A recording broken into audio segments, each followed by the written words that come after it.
Track Day Performance, Event 1, Round 1, Indianapolis Time Attack.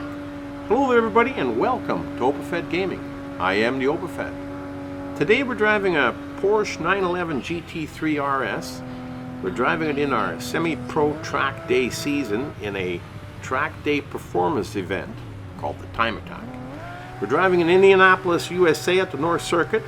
We're doing 3 laps, driving during the day, and we're starting on the run at number 11 out of 22. Now I'll explain that in a second here. For those of you who are not quite sure, or just a quick recap, the Time Attack, we're doing 3 laps, everybody's out in the track, and we go out at different times, so we're not all bunched together at first, and we just do our 3 laps, and whoever posts the best lap time wins the race. Now, on the top left-hand side, it says that I'm in first, but that really doesn't mean anything because you will not see time until we finish the lap for the first time around, or you'll see partial time for part of the lap. But we won't know exactly where we sit until we cross the first lap line. So what I like to do, if you're doing 3 laps in a Time Attack, I used to go crazy and go as hard as I could the first lap, but what that created was accidents, chaos, and just not driving that I was comfortable with or enjoyed. Now we are driving in Grid Legends, and the game itself will give us enough chaos that we can handle. So we don't need to add to it. So hold it together there, partner. So I changed my driving style. I take the first lap and drive more or less with the pack of the group and go around once, see where I can pass, where I can't pass, and exactly try to see what a lap time is. So now I'm sitting at 1:36.8, and Rick Scott just caught up to me with the exact same time. A second of Saeed had about a quarter of a second behind us. So we're sitting in the front, sure, but we don't have no lead.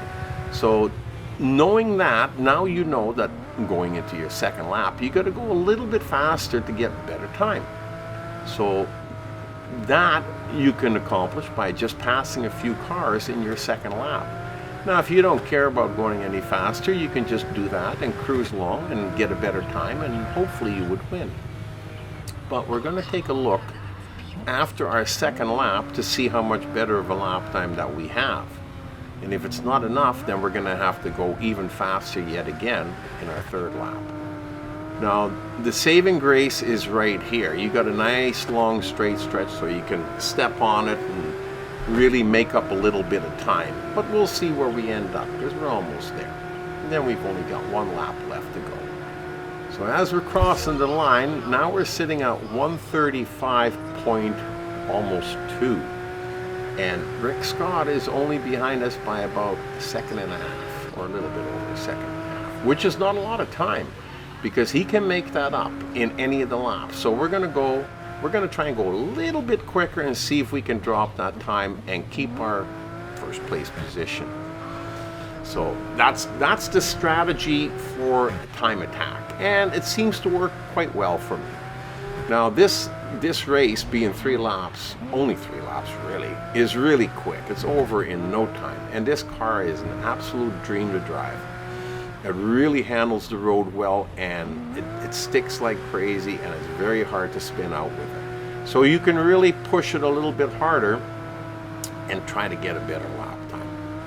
Having said that, as we're coming around here down the straight stretch, we're getting pretty close to the end of the lap. Well, I really enjoyed this one again too. There's not many races that I don't like. I enjoy most of the races that I drive.